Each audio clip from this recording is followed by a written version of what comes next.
Hey, Emily. Oh, I think you might. How are you? Good. How are you doing? Good, thanks. Good. I I just was responded to just, that email you sent me a week ago, so I no, apologize. you know what?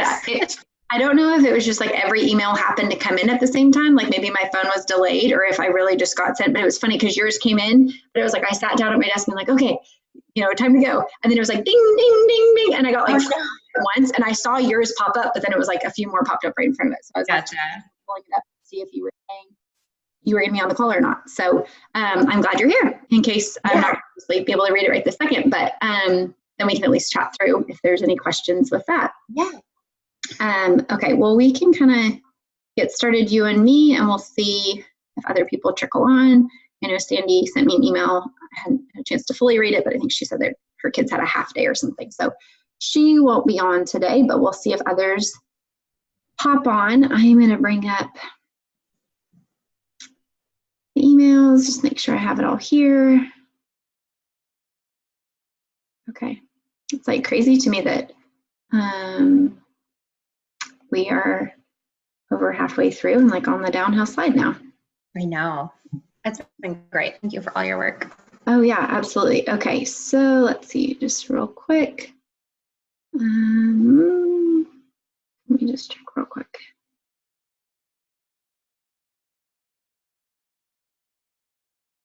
Okay, just wanted to make sure everything went out. Okay.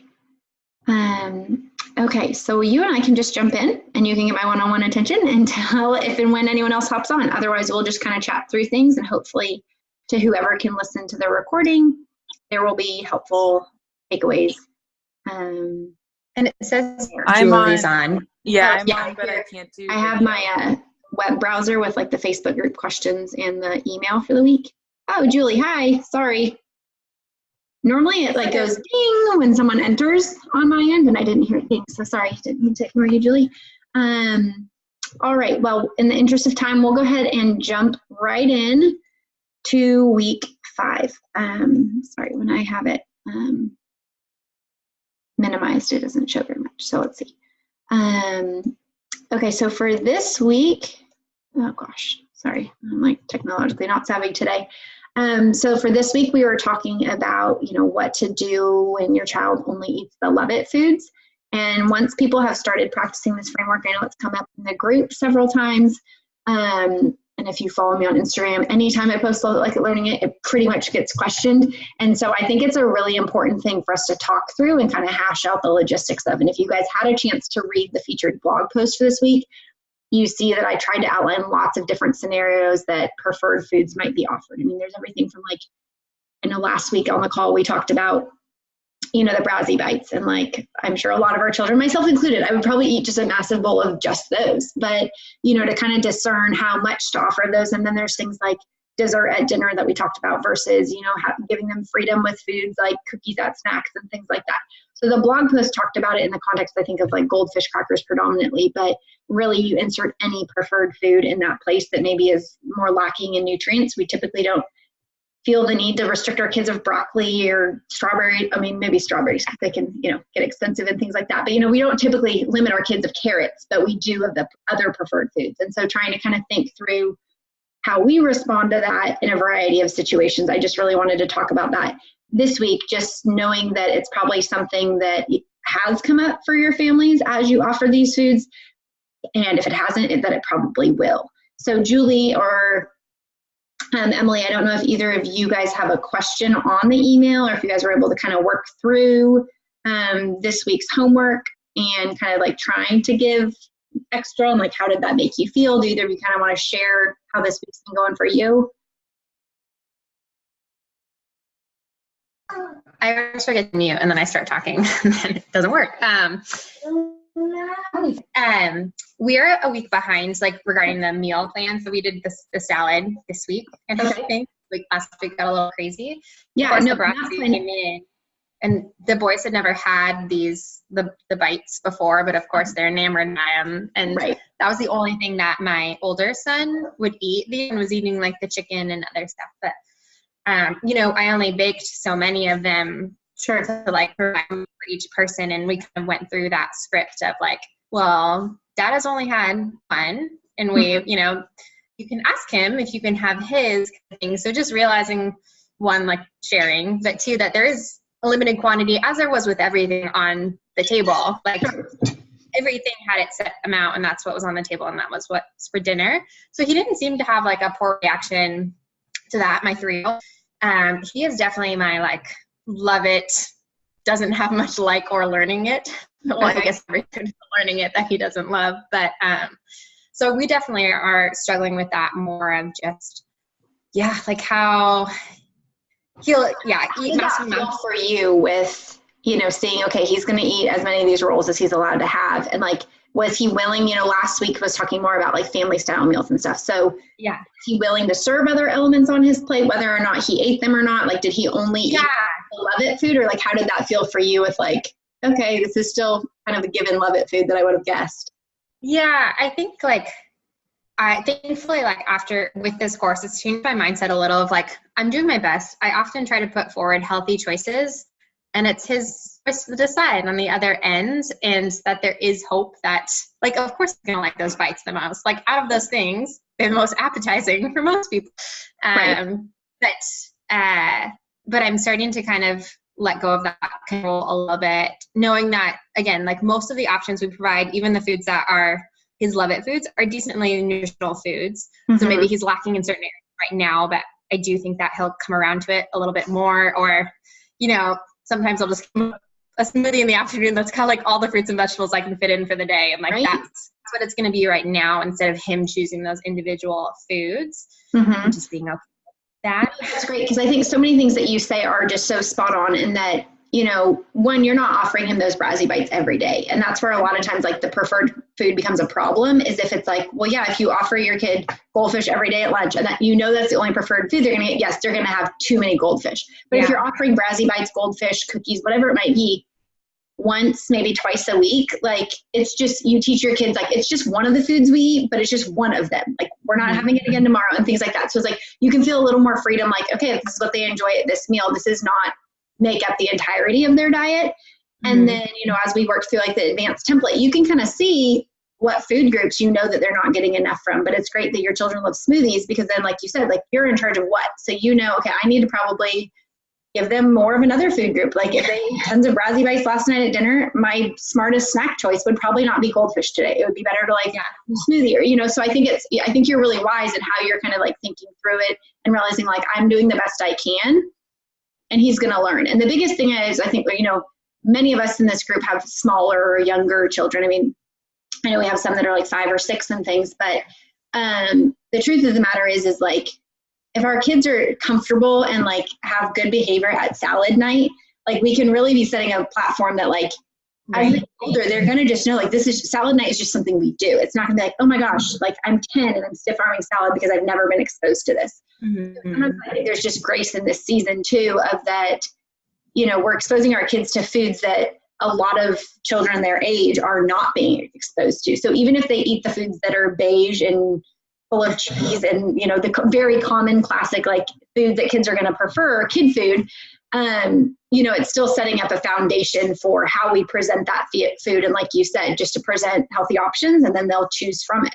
So I think and he would put from the salad, like he put everything on his plate. So like he's willing to put it there. He doesn't want to eat it, but even that, and I forget, like I think last week too, we had like the edamame. He just liked popping the beans out of the shell. I didn't want to eat them yet, but just even that exposure to that food. So I think it's just giving me hope of like, we can have normal-ish family dinners with one meal and not having to, change it too much just because of his, like, he's not fully in control of like, it's going to be chicken nuggets or mac and cheese every night. Because that's where it would, if he was in control. Well, and, too, I think just that shift for you is obviously, because were you doing 2 meals normally before? Yeah. My husband gets home late from work too. And so sometimes just kind of easier to make a kid meal. Yeah. And then we'll eat our adult meal later. But like, I actually like cooking. So this has been helpful to like, I can actually cook a meal that feels like an adult meal and not like, I don't know, like a put together meal. Right. And I'll eat portions of it, which is for right now. And eventually, hopefully I'll eat more of it. Right. So that's giving me a lot of hope too. Like, I feel like I'm eating adult food again. Good. That is very good to hear. Cause it's just, I mean, it'll obviously be a process kind of thing, but I think next week will hopefully help kind of aid in that, because it's all about like how to get your kid to help learning, or, you know, to learn to like new foods. So the whole featured blog post will kind of talk through that, and then we can talk through it more on the call too and stuff, just to, like you said, I mean, as I'm hearing you share, I'm just thinking, oh, that's good that he's like tolerating it. I mean, the fact that like we can have peaceful meals, that's one meal, is like always the initial prerequisite. Like if it's not a peaceful meal time and the kids can't tolerate things and it's still stressful, like there's still progress that needs to be made before we can get the kid like pleasantly interacting and ideally eventually eating the food. So the fact that like, you know, he popped the peas, like that's great. He's willing to touch it. Like there's so many like steps of progression that he's working through that like, as it's a pleasant, positive, like pressure free, and he knows like, okay, this is like a shift of how things are going. When I'm ready, I'll be ready. And then I'll be excited about it, rather than like, why are you shoving this food down my throat? Like, you know, their response changes a lot. My last quick positive is I think we did like veggie fry. So we've kind of taken parts of what you had in this last like meal. We had those last night with something, and that was, it ends up being a love of food, right? Fries. But he like self-regulated. Like I put an amount on, and then he was just like, I'm done eating. It's still some on the plate. So it's also realizing like, just because I offer something that's a love it food, like he's learning and like in general, like, you know, just eat it all because it's in sight. It's like, he's figuring out I'm full and I'm done eating, and that's great. So yeah, that's awesome. Well, awesome. Thank you very much for sharing. Ruth or Julie, do you have anything you want to kind of share, even if it's okay if you know, didn't do week 5 menu, or wherever you're at is helpful to, you know, hear about, and anything I can help share advice or encouragement on? Do you guys have any questions? It's okay if not. I don't think I have much to share. Oops, sorry. Nothing of value. Okay. Julie, did just to kind of follow up, I know last week I think it was last week that you had mentioned just like, you know, getting her to tolerate things on her plate and things like that. Has that gotten any better over the last week? Yeah, she's definitely tolerating. She definitely announces that she doesn't want like most of the things on her plate, but at least she keeps them on there. And has it helped having her like self-serve them onto her plate? Have you been able to do that at all? Not as much. I need to work on that. She's just not that skilled in like doing that, so it just makes like a huge mess. Yeah, and she's still so young at it, so that's okay too. I just didn't know in terms of, you know, if she's helping you put it on the plate, does she become a little less oppositional towards it? Yeah. I think the other thing I'm thinking through is like we had a friend over this week who's a speech therapist, and she does a lot of food play, and so I was kind of like, you should like work with our daughter and like see what happens. And I just sort of watched as I was getting everything prepared, and I had like you know, a yellow pepper, and I had broccoli on her plate, and she like has never even touched them. And it was fun because the speech therapist was like, or our friend was like, oh, look, it's like daddy's mustache, and was like putting it on her face, and then like got our daughter to touch it and even like taste it. And so it was kind of like a reminder to, I don't know, like I feel like I can't often sit down like when I'm preparing dinner. Like everything is so rushed at the end of the day, because especially if my husband isn't getting home in time to eat, and like, you know, I'm just trying to get them fed, and maybe I'll eat too with them, but like I don't know, just sort of like that space to interact with her and her food is, I find that like pretty challenging to make that space. And you know, like in the spectrum of like tolerating it at the other end of the table to like actually tasting it in her mouth, like there's so many different things that, you know, I think I could try, but I just feel like I don't have the time. I'm like just running around trying to get everything done. So I don't know. Speaking my life, I totally understand that. Like, I mean, and it's a very insightful point, because, you know, we can do all these things. And I think one, it's the physical ability to be present and have that conversation. But there's also an aspect of like the mental energy. Like I know for me, when my husband's not here for dinner a lot of nights, and so it's like, I just want you to eat. Like I can't go, like, this is my job. Like I still am just like, I can't go there to talking about like, oh, what's the broccoli? Like, and playing with it. Like if I'm like in a great, like calm, things aren't crazy space, it's easy to kind of facilitate that conversation. But like you're saying, there's a lot of times where it's like, we're just kind of in that hustle of the day. So it's hard. So it definitely doesn't have to be every meal, every day. And I think, just knowing when can you do it naturally, like when can you do it because like you're in a space where you can, that's when it's going to come off the best to your kid. Because I know like if it's kind of forced and things like that, then we do kind of go into it having an objective a little bit, and so inadvertently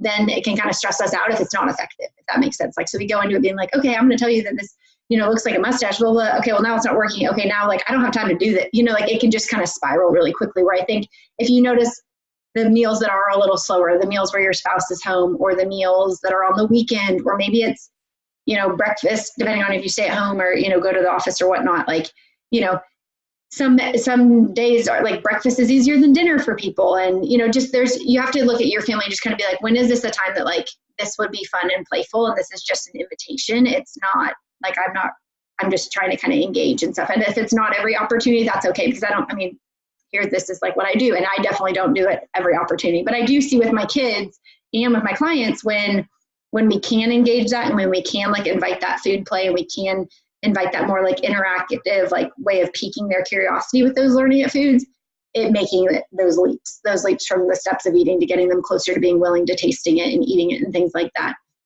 So it's not to say like we're holding our kids back if we don't do that. It just might be not as, there's still a lot of things that are right in the foundation of how we're feeding, but it might just not be as quick of a progress, if that makes sense. Yeah. And I think too, don't feel like you have to do it with every learning it food. Like a lot of times I'll like tell families, like, what are the ones that you struggle the most with? Like, I know when I was starting out with doing this, it was just kind of like, I just need a few more foods in the love it category, and feeding would be easier because then I wouldn't be like defaulting to bread and fruit and milk at every meal. So for me, it was like, okay, what are some of those like key foods that we have a lot? Like if I'm not offering quinoa, like if quinoa, I don't really care if she eats or not, like I'm not going to spend tons of time trying to get her to learn to like quinoa.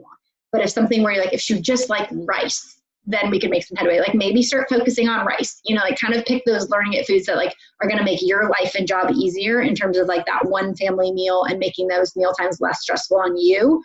And then kind of focus on that. And then you can kind of think through like, okay, what are intentional ways that are realistic with the hustle and chaos of normal life that I could be more intentional to like invite my child to learn to like this food. And it may be in the hustle of dinner time, that like they're on your ankle and they're like, man, I'm hungry and freaking out and you have no extra hands and I need you and blah, blah. Like, inviting them at the counter and be like, I can't help you do what you need me to do right now, but if you want to be with me, you can stand at the counter and do the salad spinner.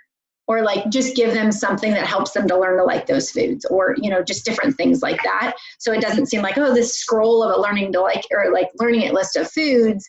I need to figure out like ways to, introduce them or like be engaging with each one, like every single one of these, like maybe just pick a few that are kind of like the ones you'd most like them to kind of move along with.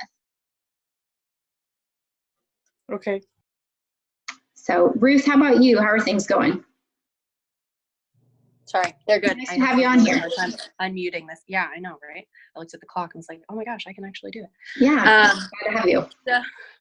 So things are good. Last time we had him was Thursday, so okay. And it was his birthday, so it was kind of like sure. Not cupcakes for dinner. We were not focused. Yeah, exactly. We were not focusing on food. But one question that I have that we may be getting to later, but is like adjusting the sweets palate, I guess. So he is used to a lot of refined sugar. Mm-hmm. And he'll be like, I eat muffins for breakfast. And I was like, oh my gosh, great. Muffins. I can make muffins, and we can do a chocolate muffin or a green, whatever. Like I'm sure I modified a recipe from your thing, and sure, this is yucky. I don't like this. This is not, because it's not, he said, like he's used to basically a cupcake without icing. Sure. And so how do I, and for me, I know it's different, but I think kids, like, how do we deal with that? So I'm like, all right, well, I'm not baking anymore because I tried. Right. And I've done all of this, like poured all this like hard work and love into this thing. And then for him to be like, no, I'm not eating it.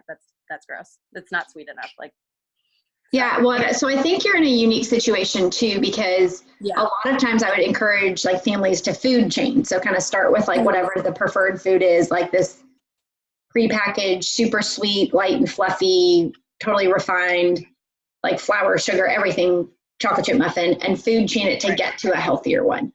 Because usually my husband is the same way. He's like, don't call that a cookie. That's not a cookie. Like you're not like, don't, like there was like this bar the other day. I was like, this tastes just like what I think a Girl Scout cookie would taste like, because I can't eat Girl Scout cookies.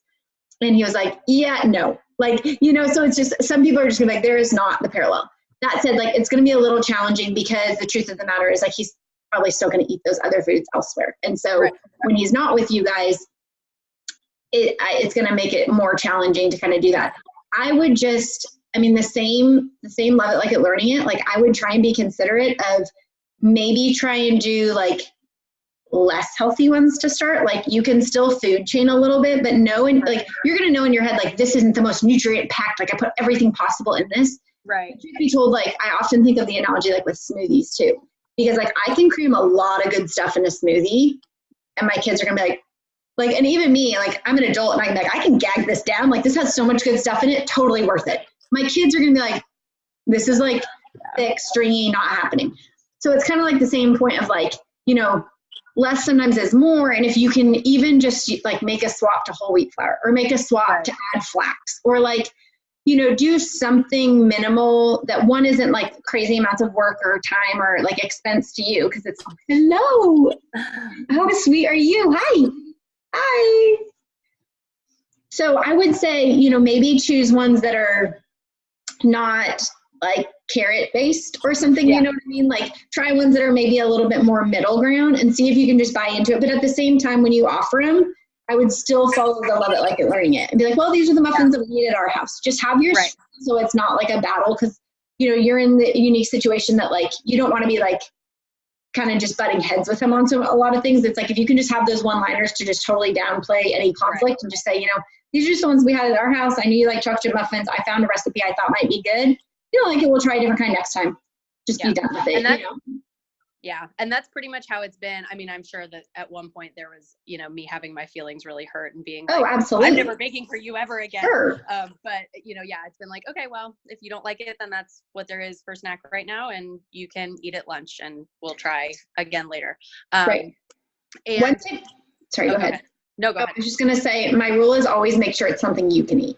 Like that's the only reason why every muffin I make is gluten-free, because if my kids don't eat it, I need to know that I am, because then I'm way less mad. Like at first I would make all these things and then I'm like, well, I can't eat it. So now I'm actually upset about it because it's going to be wasted. Or if I know I can eat it, I'll eat pretty much anything. So it's like, at least then it's like, okay, well, more for me, no big deal, you know, and you can kind of play it off, but still offer it with like a love it food, like a known love it food, even if it's a banana, you know, just so you don't feel like, okay, well, and sometimes it might be like, okay, well, you're probably going to be hungry because that's what we're having for breakfast today, or that's what you're going to snack or whatever.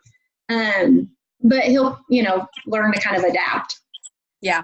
Yeah. I'm really popular at work because I bring them to work and like, oh, look, my kid won't eat this. Here you go. I bet. But yeah, that was, and then we had a breakthrough with salsa.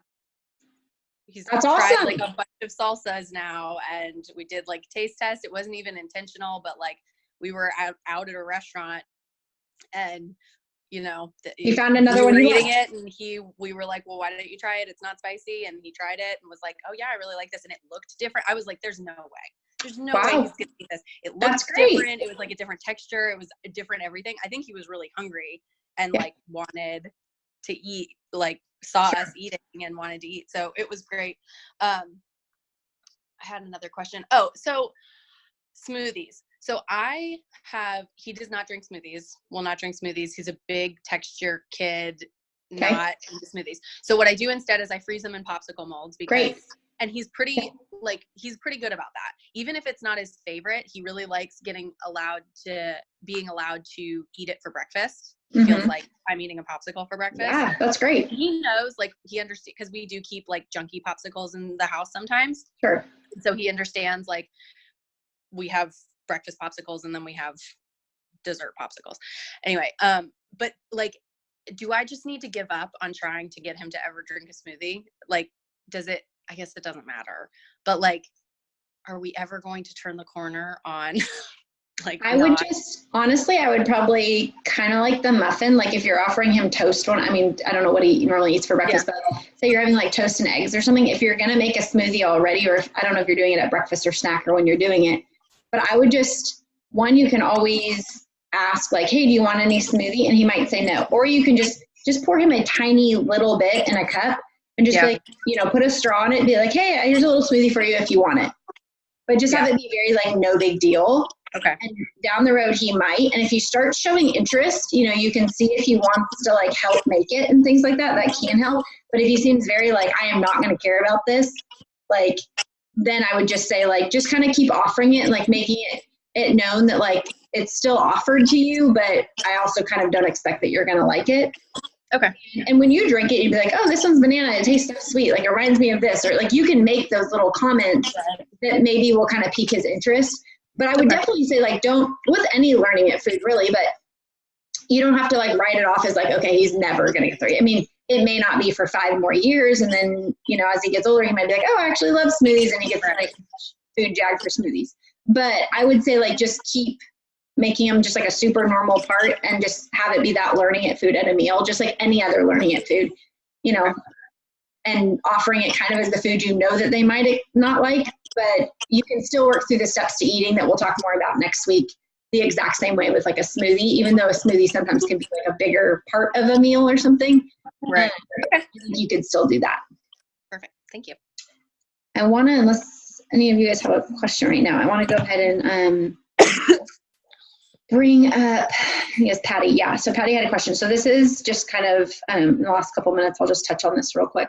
But Patty asked, just curious, watching you do baby led weaning with Owen now, was it a similar process with your girls? Were they all good beginning eaters and then somehow along the way, particularly with your oldest, they developed pickiness? It's interesting how different all my kids ended up with their eating habits, but third time around, I feel better equipped to handle it. So I think this came up a little bit last week on the chat. And I mean, I think everyone with like multiple kids could compare and say like, yeah, there was differences and stuff. In our situation, I'm not surprised at all that my oldest is our most apprehensive. And mainly that's because I couldn't breastfeed her. We didn't ever know, but she had a tongue tie and we didn't get it diagnosed. Whereas my second, we found out about 3-4 months in that she had the tongue tie. We did get it revised. And then with Owen, we got it evaluated. Like we went to the pediatric dentist before we even came home from the hospital. So I do think that has played a huge part for my own kids. I know every kid doesn't have a tongue tie, but just like speaking from my experience, I do think that that made a big difference. One, in that like I wasn't able to breastfeed either one of the girls, but with Owen, I have been able to. And I think a lot of that was just because of like his ability to latch and things. And part of the reason I mentioned that is like, again, ours was tongue tie. I know everyone's is not tongue tie related, but just speaking from my own experience, I know with Claire, we did take her for a speech evaluation when she was about 2.5. It was right after Brooke had gotten her tongue tie revised. And they said like she had a very immature like lateralization of the tongue and like she couldn't move her tongue in her mouth the way that she needed to like process the foods and like chew them. So foods like a goldfish like were easy enough for her to chew, but like she couldn't, like if you had her stick out her tongue, like there would be goldfish all over it because she wasn't able to like push it back. So it was just very interesting to me to kind of see some of the limitations that she had. And I'm quite certain, because we never had it revised because she's older and it's kind of been this, her speech isn't impacted. We've kind of gone back and forth on like if we feel like it's worth putting her through the procedure at an older age, because when we got her evaluated at 2.5, they wouldn't do it just because they said that's like a tough age to do it.